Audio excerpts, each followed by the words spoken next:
Hello everyone, myself Vinita Tiwari and I welcome you all to my YouTube channel Learn Life Science. So in today's video I will be talking about another concept in enzymology, that is immobilization. So today I'm going to discuss the theoretical portion of immobilization of enzymes, and also I'm going to cover an experiment, that is how you can practically immobilize any enzyme in laboratory. Okay, what is the principle of enzyme immobilization, then what are the requirements for the protocol, and finally we are going to discuss the protocol or procedure. Okay, so now first talking about immobilization, the term immobilized enzyme generally refers to enzymes being physically confined, or they are localized in certain defined region of space with retention of their catalytic activities, and which can also be used repeatedly and continuously. In simple term, it means that in this case we are confining an enzyme, or we are localizing or fixing the enzyme in a support matrix.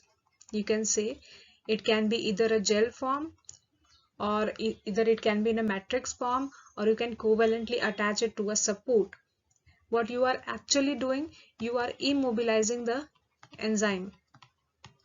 You are immobilizing, you are localizing the enzyme in a particular region of space. Okay, in this case, for example, I have taken a gel bead and I have created gel beads consisting of our desired enzyme. Okay, and the main feature of this immobilized enzyme is that it is going to retain its activity. Okay, it is going to retain its activity means it is going to perform its catalytic activity, converting substrate into product. Apart from that, the most important feature or most advantageous thing of immobilization is it can be used repeatedly.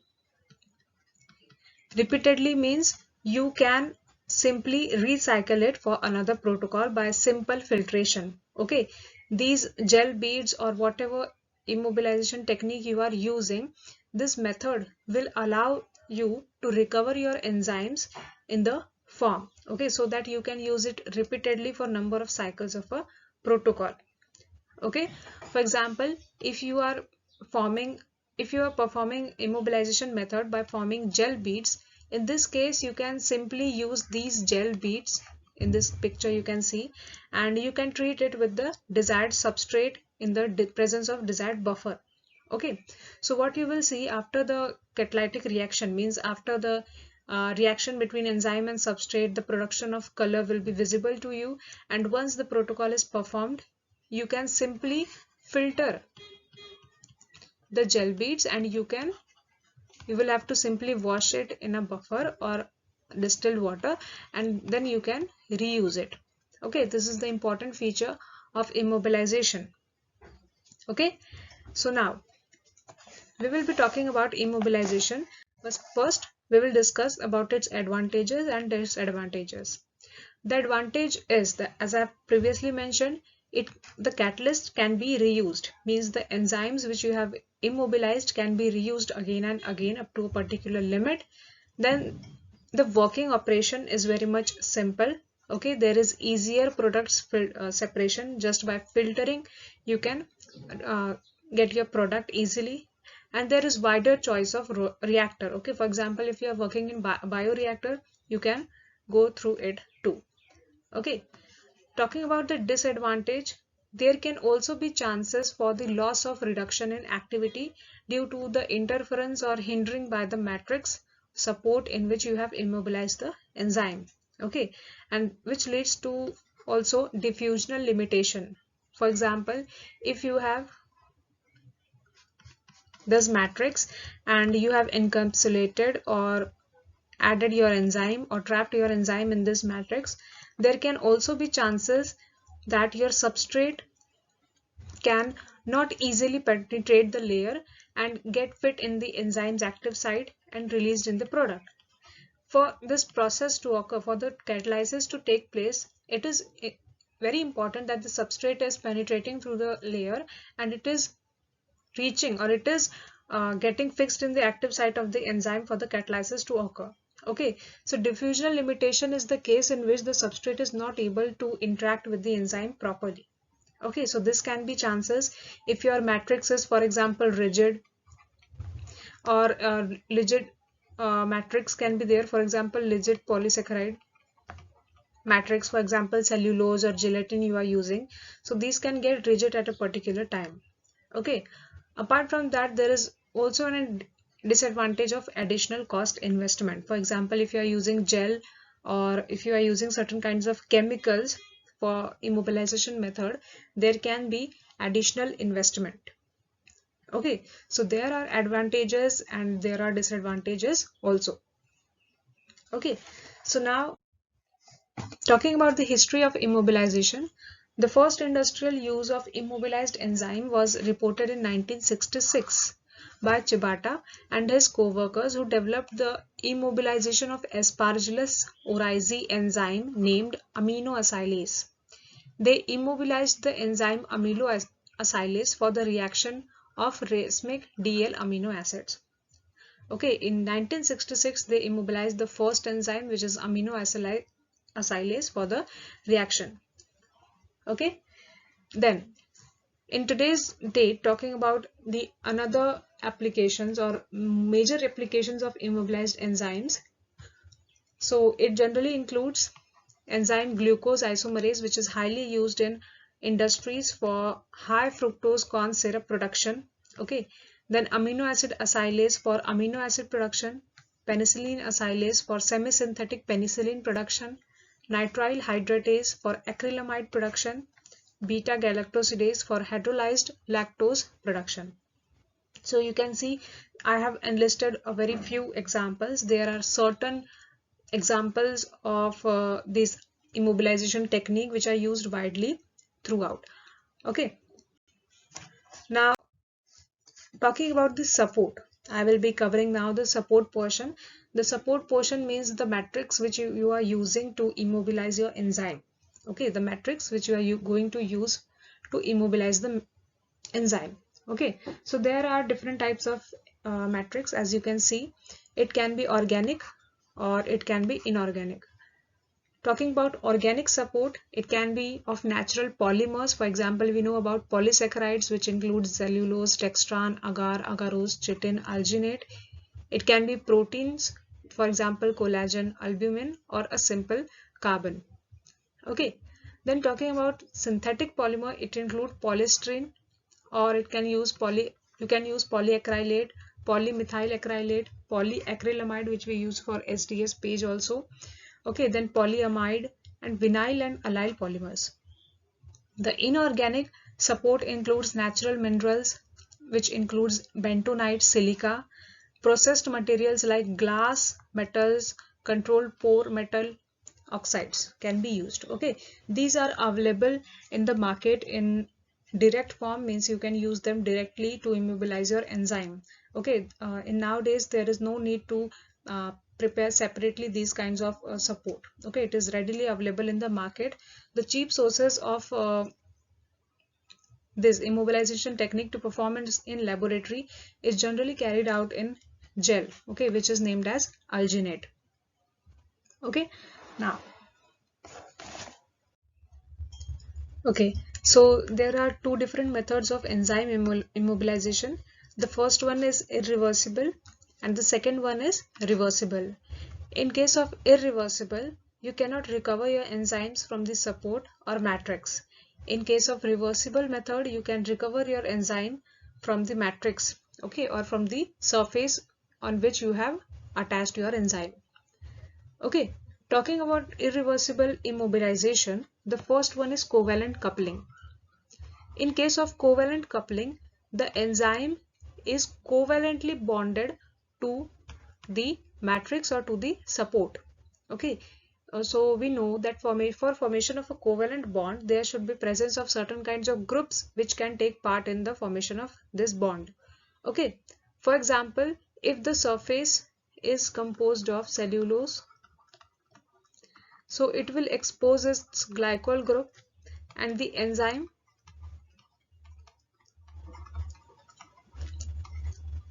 attached with containing some glycol groups can form a covalent bond with the glycol group of the cellulose matrix. Okay, this is the support.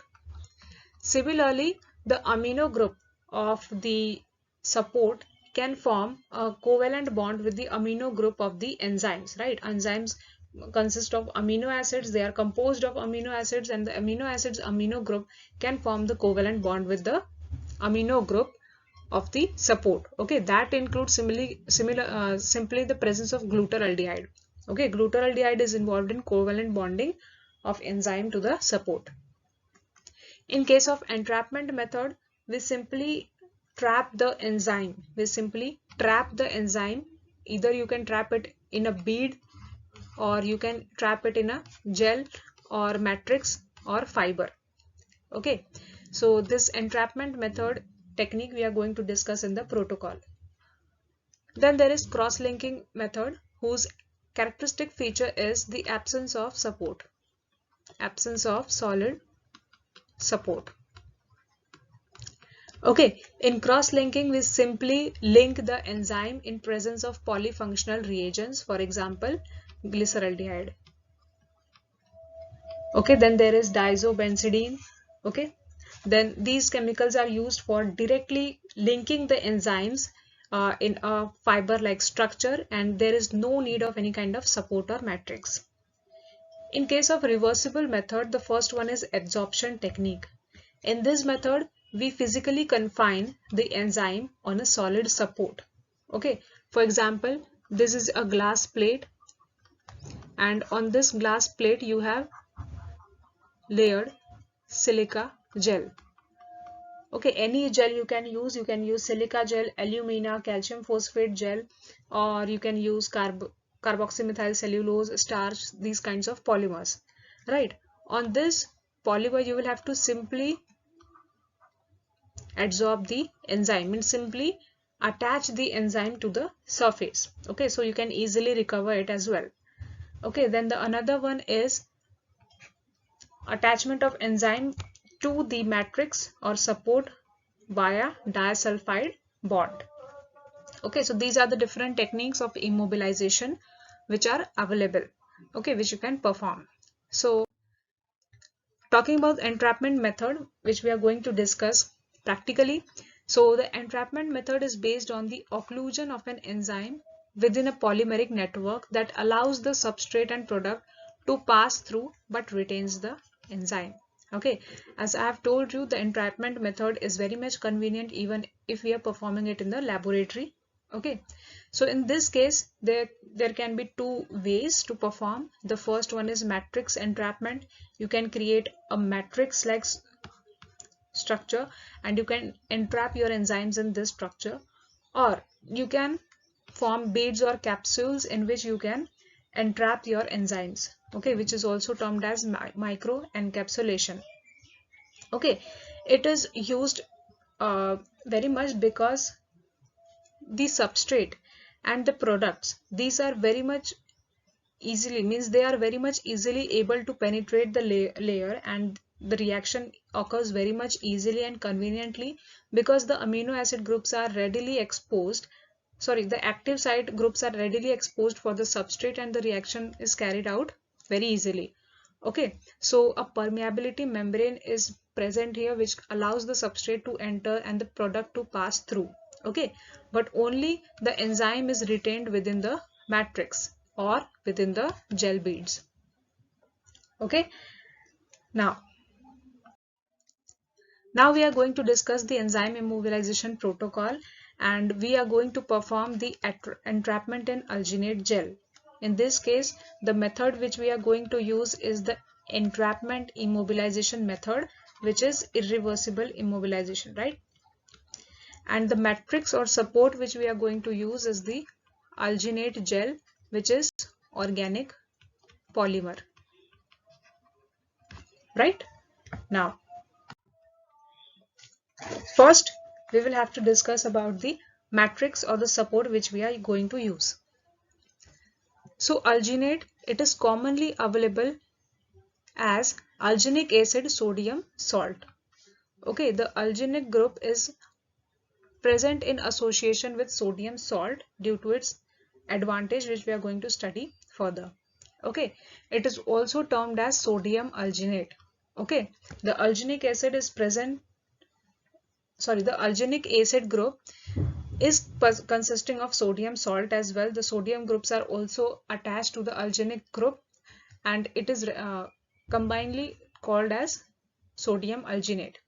Okay, talking about its nature, it is a linear polysaccharide normally isolated from marine brown seaweed and algae. Okay, you can see in this structure marine brown seaweed and algae, and its name is simply alginate. But in synthetic condition, it is combined with sodium salt. Okay, in synthetic condition in production house, it is combined with sodium salt to form sodium alginate. Okay, talking about this alginate group, it consists of two uronic acids. Two uronic acids, that is mannuronic acid and glucuronic acid. Okay, and due to this, it imparts a negative charge. Okay, the presence of acid causes the impartation of negative charge on this alginate polysaccharide. Okay, apart from this, it has a nice property of being strong and yet flexible. Okay, now the property of alginate utilized in this product are thickening. Also, they are involved in stabilizing, then gel forming as well as film forming nature. Okay, so you can use this alginate to form the support, matrix or gel bead. Apart from that, it is also giving us an advantageous property of the stabilization. Okay, you can see the powdered form of alginate in this picture. Okay, so now we are going to discuss the principle for protocol. Okay, in this case we are going to study about the reaction of the alginate and the cations. Okay, so the first statement says that alginic acid can either be water soluble or insoluble depending on the type of associated salt. They are stating that the type of salt which is associated to alginic acid or alginate is going to decide whether it is going to be soluble or whether it is going to be insoluble. Okay, for example, alginate salt is soluble or it is insoluble. If the salts are, for example, if they are sodium or alkali metals or ammonia, then it is going to be soluble. Okay, if the alginic acid is associated with sodium ions or other alkali metals, then it is going to be soluble in nature. But if the alginic acid is associated with polyvalent cations, for example calcium ions, then it is going to be insoluble in nature. Okay, with the exception of magnesium. With the exception means magnesium is not going to give us the insoluble form, but calcium ions can readily give us the insoluble alginic gel form. Okay, so what generally happens in this case, you will see that the alginate polymer is itself anionic. Anionic means it is negatively charged overall due to the presence of two uronic acids. Okay, it is a linear polysaccharide composed of two uronic acids, which we have discussed, and due to that it is negatively charged.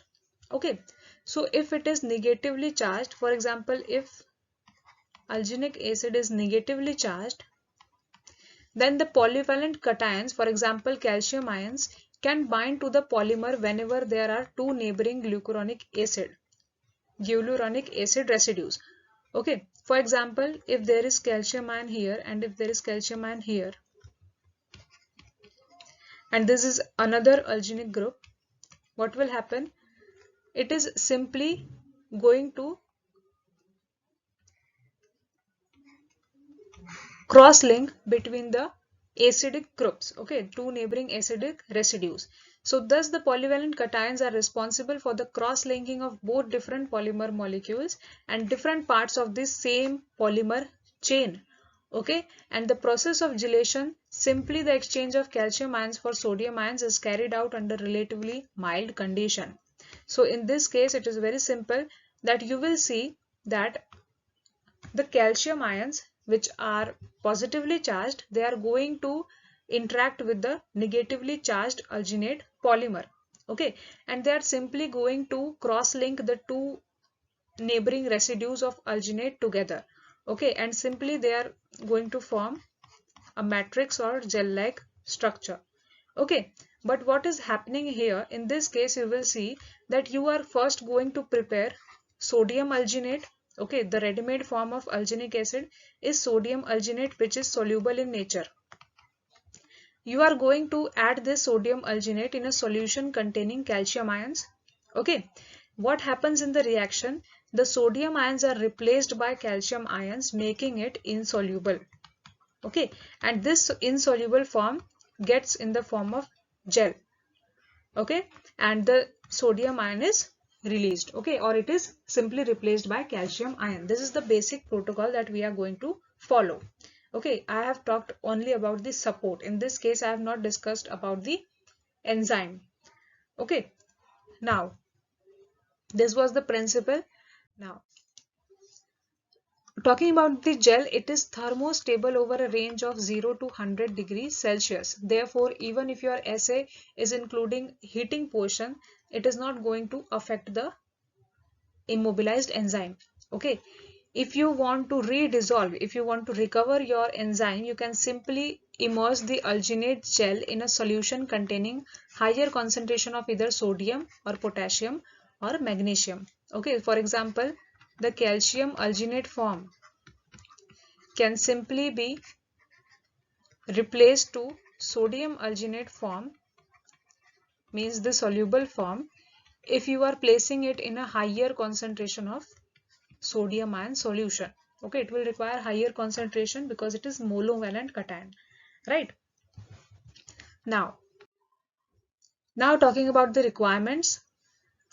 So the equipment that you are going to require is a beaker, a graduated cylinder, balance, pipettes, and a syringe is important. Okay, then the reagents that you are going to require is alginic acid in the form of sodium salt, okay, or simply sodium alginate. The percentage of this is 3%, means 3 gram for 100 ml distilled water. Then you are going to require calcium chloride 1 molar, and the enzyme concentration which we are going to take here is 0.015 gram per ml. Okay, 0.015 gram per 10 ml. Okay, it is for 10 ml. So talking about the procedure. Okay, so talking about the procedure, the first step is prepare the sodium alginate solution. In this case, you will have to simply dissolve 30 gram of sodium alginate in 1 liter, okay, to make a 3% solution. Okay, for example, you are working on a little large volume, so you will have to take 30 gram for 1 liter of solution. Okay, or you can go with 3 gram for 100 ml of distilled water. Okay, now a tip for the preparation of the alginate solution is that it is better prepared by adding the powder to a agitated water. Okay, for example, you can use a vortex here to completely suspends the sodium alginate in distilled water to avoid any kind of clump formation. Okay, prolonged stirring may be necessary to achieve the complete dissolution of sodium alginate.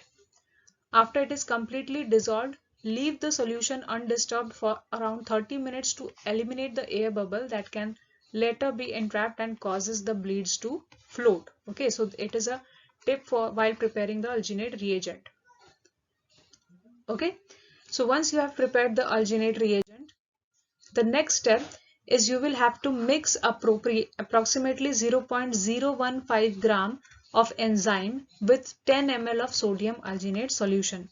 Okay, you will have to take 10 ml of alginate which you have prepared, and you will have to add 0.015 gram of your enzyme to it. Okay, the concentration of sodium alginate can be varied between 6 to 12% depending on the desired hardness. Okay, if you want your gel to be in more rigid form, you can increase the percentage of the alginate while preparing the solution. Okay, you will have to mix the enzyme and the alginate. Then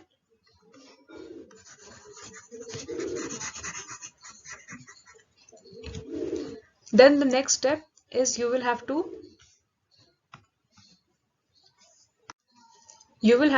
take the sodium alginate and the enzyme which you have previously added into a syringe. Okay, into a syringe or of around 10 ml. Okay, in this 10 ml you will have to use this 10 ml syringe, and now you are going to add drop by drop this syringe content into a beaker containing calcium chloride, into a beaker containing 100 ml calcium chloride of concentration 1 molar. Okay, in the statement they have stated that the beads are formed by dripping the polymer solution, this polymer solution, from a height of approximately 20 centimeter into an excess of stored 1 molar calcium chloride. Remember that while adding the beads to the calcium chloride solution, you will have to constantly stir the solution. Okay, and you can perform this protocol even at room temperature. Okay, 1 molar calcium chloride solution with a syringe and a needle at room temperature. The bead size can be controlled by pump pressure and the needle gauge. Okay, it is in your hand that what size of bead you want. Okay, if you are adding in slow form with little pressure, it is going to give you small beads. Okay, a little more pressure will give you a little sized beads. Okay, so what is happening in this case, you can simply understand that in this case the sodium alginate salt containing the enzyme is replaced by the calcium salt in the vessel. Okay, in this beaker the calcium ion replaces the sodium ions which is associated with the alginic group, and this causes the formation of gel bead like structure, and these gel beads are going to consist your enzymes. Okay, the immobilized enzyme. A typical hypodermic needle produces beads of around 0.5 to 2 mm in diameter. Okay, then you will have to leave the beads in the calcium solution to cure for around 0.5 to 3 hours. After stirring, you will have to allow it to stand for around 0.5 to 3 hours. Okay, and after that you will visualize the gel beads, your immobilized enzyme. Okay, this is your immobilized enzyme which are entrapped in a gel bead. Okay, in a alginic acid. Okay, so thank you so much. I hope you understood all the concepts. So this is the way by which we perform the enzyme immobilization protocol. Okay, now talking a little more. After the formation of gel beads, once you have hold it for 3 hours, you can use it for your protocol. Okay, for your protocol. For example, if you are performing any assay, for example, we have discussed very much around for amylase, right? We have discussed the enzyme activity, specific activity, Km, Vmax, everything. Okay, so talking about amylase, you can use the same protocol for immobilization, and you can study the assay for conversion of starch to maltose, and you can assay it by DNSA method. Okay, so you can apply the same method for immobilization of enzyme amylase, and you can perform the same protocol which I have discussed earlier by the same method. The difference is that in that case we were using the enzyme solution in liquid form. In this case we are going to use the enzymes in immobilized form. Okay, you can also compare your results, means the immobilized form results as well as the mobilized form results. Okay, apart from that you can also compare the cycles of results. Okay, for example, the first time you have used the pure immobilized form, then you have recovered it, then the second cycle, then you have recovered, then third cycle, means you can compare your results for determining the sensitivity of the technique. Okay, so I hope you understood the protocol well. I hope you understood the theory completely. If still you have any kind of doubt, you can definitely mention in the comment box. I will definitely try to answer. Apart from that, if you have performed the protocol in your laboratory, or if you are going to perform it, please share your results so that our learners will also get an idea about the technique. Okay, it's better to share your knowledge, right? So thank you so much for watching.